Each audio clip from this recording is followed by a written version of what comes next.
yung si retired Commissioner Guanzon went to town to question it. No? Ang sinasabi nga niya, not all malum prohibitum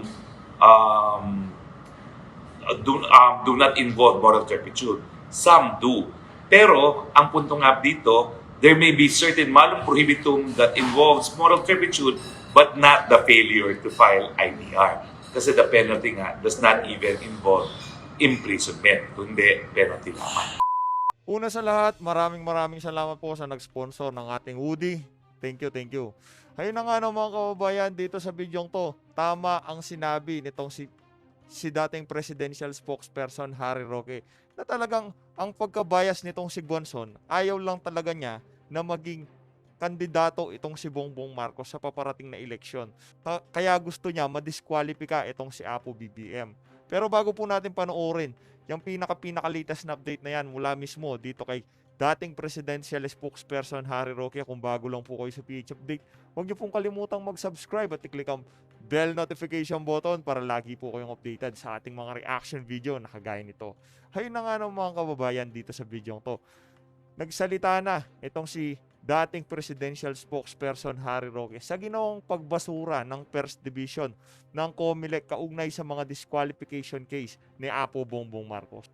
Tama lang naman ang naging desisyon ng First Division ng COMELEC na yan dahil walang kwenta yung mga disqualification case na yan. Dito sa bidyong to mga kababayan, iisa-isahin ni dating presidential spokesperson Harry Roque ang mga dahilan kung bakit hindi dapat at hindi pwedeng ipadiskwalipika ang kandidatura ni Apo Bongbong Marcos. Ito po ang ating pag-uusapan ngayon sa comment section. Susuportahan niyo po ba itong ating pambansang spokes, ang spokes ng bayan, sa kanyang kandidatura ng pagkasenador sa paparating na 2022 national election? Kung oo, pakishare po ng ating video para mas marami pang makapanood at marami pang makakilala dito kay presidential spokesperson Harry Roque kung gaano siya kagaling at kung gaano kalaki ang maitutulong niya dito kay Bongbong Marcos at Mayor Inday Sara Duterte kung sakaling napunta siya dyan sa Senado. Huwag na natin patagalin ito mga kababayan. Ito na ang pambansang spokes ng bayan, dating presidential spokesperson Harry Roque. Ayan, ito na po ang buong video. Magandang araw po sa inyong lahat, no? Narito po tayo ngayon sa Santa Rosa, kung saan kakatapos lang po ng napakatagal at napakahaba, napakadaming tao ang sumipot sa caravan ni Apo Bongbong. No? Wala po ngayon si Inday Sara, siya po umuwi ng 2 araw sa Davao. No? Pero ganun pa man, we were there with our green shirt at we were the representatives of the Greens, no, in the caravan today in Silang Cavite as well as in GMA. Now, ngayon po, pag-usapan naman natin itong naging desisyon ng First Division sa DQ case ni Apo Bongbong. So alam nyo na po, dinismiss ng First Division yung petition para ma-disqualify si Apo Bongbong. So ito po yung buting balita sa mga sumusuporta kay Apo Bongbong. Kasi ibig sabihin, meron na lang isang kaso na natitira na DQ. At pag yun ay nadesisyonan, kung di ako nagkakamali, nasa second division nito, lahat na ng mga kaso for disqualification ni Apo Bongbong ay madidismiss. So meron pa pong isa. No? Now lahat po yan, magkakaroon ng motion for reconsideration at ang commission in bank ang magdidesisyon. Now ang tanong, ano maging desisyon ng COMELEC? Siguro po hindi mababago yan. Bakit? Kasi parehong first and second division, parehong desisyon nila ay para ibasura ang DQ. Natural, kapag nag-file ang motion for reconsideration, ang boboto ay lahat ng commissioners, pareho pa rin ang boto kasi as of now, wala pong dissenting opinion. Kasi nga po, yung dissenting opinion kuno ni Commissioner Guanzon, inilabas niya na hindi pa na po promulgate yung desisyon. So, ibig sabihin, baliwala po yung naging dissenting opinion niya. No? Kaya ang tawag ko, dissenting opinion kuno. Papi lang po yun. Wala pong legal effect yun dahil kinakailangan nagpo-promulgate bago magkaroon ng dissenting. Kung hindi pa na po promulgate yung majority opinion, hindi po pwedeng magkaroon ng dissenting opinion. So, himay-himayin natin. Ano ba yung sinabi ng First Division? Well, pareho naman po ang issue dyan sa Second Division. Ang issue is yung conviction ba for non-filing of income tax returns, yung mga panahon po na, kung hindi ako nagkakamali, sila yung nasa Hawaii, is that a conviction that involves moral turpitude? Ang sabi ni First Division, hindi. Is it a crime? Siyempre po, kasi kaya nga nagkaroon ng conviction. No? So hindi po totoo yung sinasabi ng iba na ang decision daw ay hindi daw krimen ang hindi pagsasampa ng income tax return. Krimen po yun. Pero ang issue, hindi lahat ng krimen kasi po pwede maging basihan for disqualification. For instance, jaywalking is a crime. Pero kapag ikay found guilty of jaywalking, yun ba is sufficient ground for disqualification because it involves moral turpitude? Hindi po. So, ganoon din po yung issue dito sa non-filing of tax returns. No? Ang issue po is not whether or not it is a crime because it is, pero the issue is, does it involve moral turpitude? Now, ang sabi kasi ni Commissioner Ferolino, hindi siya krimen involving moral turpitude because intent is not necessary. Sa batas kasi, merong malum prohibitum, merong malum inse.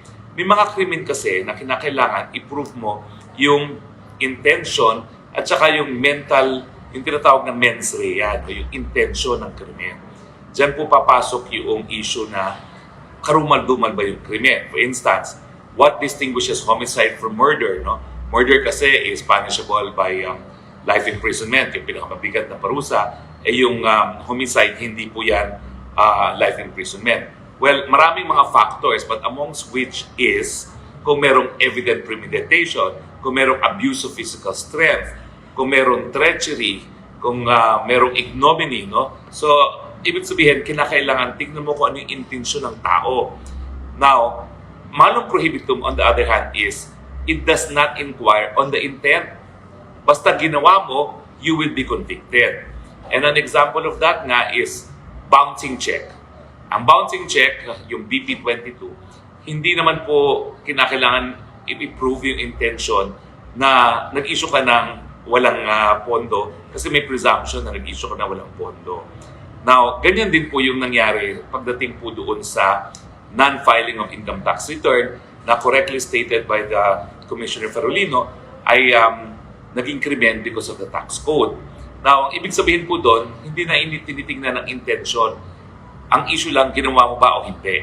Now, ang tanong po doon is, dahil siya ay malum prohibitum, o pwede bang magkaroon ng moral turpitude? Parang ang interpretation ni Ferolina, which I think is correct, kapag intent is immaterial, wag mo nang tanungin ang moral turpitude kasi hindi naman importante kung ano yung intent ng tao, basta ginawa. Pero sa akin, ang mas importante is, unang-una, yung decision kasi ng Court of Appeals, which convicted Apo Bongbong and penalized him with a fine, hindi naman in-include yung penalty ng permanent disqualification from public office. At palawa, gaya ng aking sinabi dati, no, yung moral turpitude, ibig sabihin nun, yung mga karumal-dumal na krimen. Rape, graft and corruption, karumal-dumal. Kasi meron ding intent doon, no, na talagang nagpapatunay na maitim ang budhi nung gumagawa ng krimen. Ganun na lang ang sabihin natin. Ito yung mga bagay-bagay na nagpapatunay na maitim ang budhi. Kaya merong moral turpitude, no? Maitim na budhi. Siguro that's the closest Filipino translation I can get to moral turpitude. At siguro naman yung near omission to file income tax return, hindi po pwedeng mag-classify as pagkakaitim ng budhi. At yun po ang naging desisyon ng COMELEC.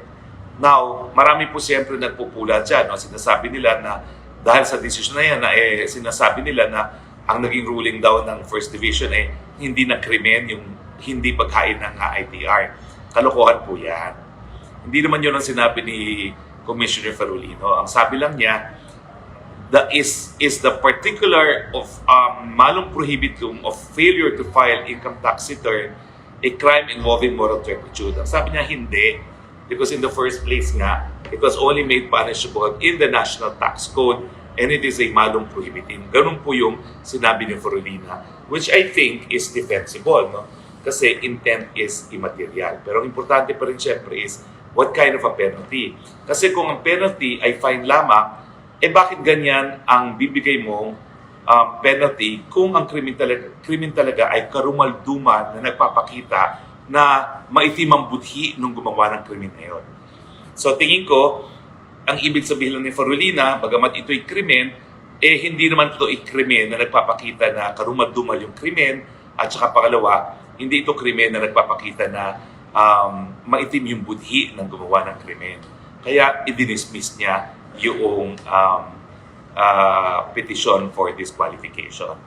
So, this is of course very good news. Although, syempre, yung si retired Commissioner Guanzon went to town to question it. No? Sinasabi nga niya, not all malum prohibitum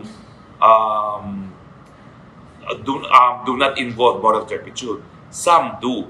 Pero, ang punto nga dito, there may be certain malum prohibitum that involves moral turpitude but not the failure to file IDR. Kasi the penalty nga does not even involve imprisonment, kundi penalty lamang. So I hope that is clear. No? Now, paano nangyari ngayon? Dalawa lang yung justices na bumoto. Wala akong problema yon. Kasi 2 is still a majority of 3. At even without the third commissioner, there could be a majority opinion. At uulitin ko lang po, no? Because she submitted a dissenting opinion bago po officially promulgated ang kaso, ibig sabihin, walang dissenting opinion. So it is a unanimous division of the first division consisting of 2 commissioners. So, ang tanong, saan napupunta ang kasong ito? Well, mag-motion for reconsideration, I'm sure ang mga petitioners, ang magdidesisyon nga po, bank. Pero yung natitirang 4 na commissioners, lahat naman sila buboto para ibasura ang mga DQ cases sa kaparehong first and second division. So anong magiging decision nila? Siyempre, paninindigan nila yung decision nila unless there is new jurisprudence or change in circumstances na sa tingin ko naman, imposible at this point.